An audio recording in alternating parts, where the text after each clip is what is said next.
আজ আপনাদের শোনাবো আরও একটি রহস্যময় মন্দিরের কথা, যে মন্দিরে নাকি সন্ধ্যের পরে গেলেই সবাই পাথরে পরিণত হয়। মানে মানুষজনের কথা বলছি আর কি। এই মন্দিরে নাকি সন্ধ্যের পরে আর প্রবেশ করা যায় না।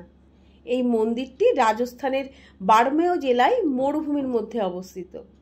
এটা হলো কিরাডু মন্দির। কিরাডু মন্দির স্থাপত্যশৈলী এবং রহস্যময় কিংবদন্তির জন্য পরিচিত। এটি রাজস্থানের খাজুরাহ নামেও পরিচিত। মানে একে বলা হয় এটা হলো রাজস্থানের খাজুরাহ, কারণ এর খোদাই করা ভাস্কর্যগুলো খাজুরাহের মন্দিরের মতো। কিরাডু মন্দিরগুলো মূলত 1100 থেকে 1200 শতাব্দীর মধ্যে নির্মাণ করা হয়েছিল। যদিও ঠিক কে এই মন্দিরগুলো নির্মাণ করেছিলেন তা নিয়ে কিছু বিতর্ক আছে।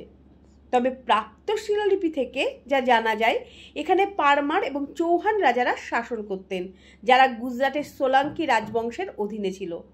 কিরাডুর প্রাচীন নাম ছিল কিরাতকুপ বা কিরাতকোট।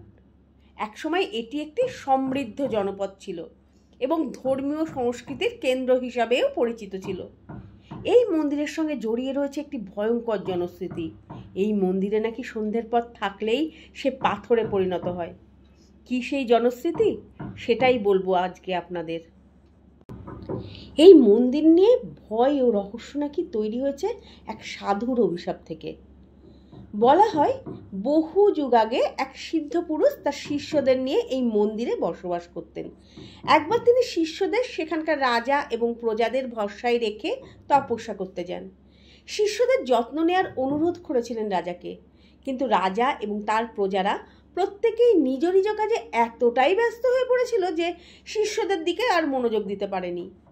এভাবেই চলছিল। হঠাৎ একদিন এক শিষ্যের শরীর খারাপ হতে শুরু করে।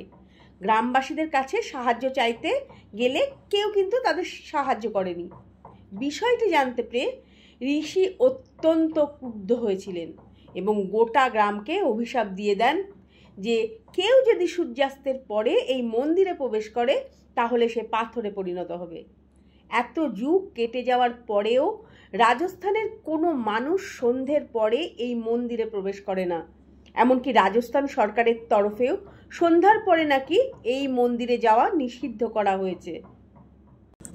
মন্দিরে দিনের বেলায় তাও ভক্তদের আনাগোনা থাকে, কিন্তু সূর্যি মামা যেই ডুবে যান তখনই মন্দির খালি হয়ে যায়। সূর্যি মামা ঝুপ করে যখন ডুবে যাওয়ার প্রস্তুতি নিতে শুরু করে তখনই মন্দির চত্বর খালি হতে শুরু করে। লোক কাহিনী অনুসারে সেই সময় স্থানীয় এক কুমোরের স্ত্রী নাকি ঋষির শিষ্যদের সাহায্য করেছিলেন। ঋষি সেই নারীর প্রতি সন্তুষ্ট হন এবং তিনি তাকে সন্ধ্যার মধ্যে গ্রাম ছেড়ে যাওয়ার নির্দেশ দেন। বলেন যে ভুলেও যেন পেছনের দিকে না তাকান তিনি। কিন্তু সেই মহিলা গ্রাম ছেড়ে চলে যাওয়ার আগে ভুলবশত পেছন ফিরে তাকিয়ে ফেলেন। তড়িঘড়ি তিনি পাথরে পরিণত হন। সেই মহিলার মূর্তি নাকি আজও মন্দিরের কাছে স্থাপিত আছে। সাধুর এই অভিশাপের কারণে গ্রামের মানুষদের মধ্যে আতঙ্ক ছড়িয়ে পড়েছিল এবং এখনও সন্ধ্যার পর কেউ এই মন্দিরে যাওয়ার সাহস করতে পারেন না। রাজস্থান ভ্রমণের তালিকায় বাড়মেরের কিরাডু মন্দিরের নাম থাকবেই, আর অ্যাডভেঞ্চার প্রেমীদের কিছুতেই এই মন্দির দর্শন মিস করে না। আপনারাও যাবেন নাকি? কেমন লাগলো কিরাডু মন্দিরের গল্প?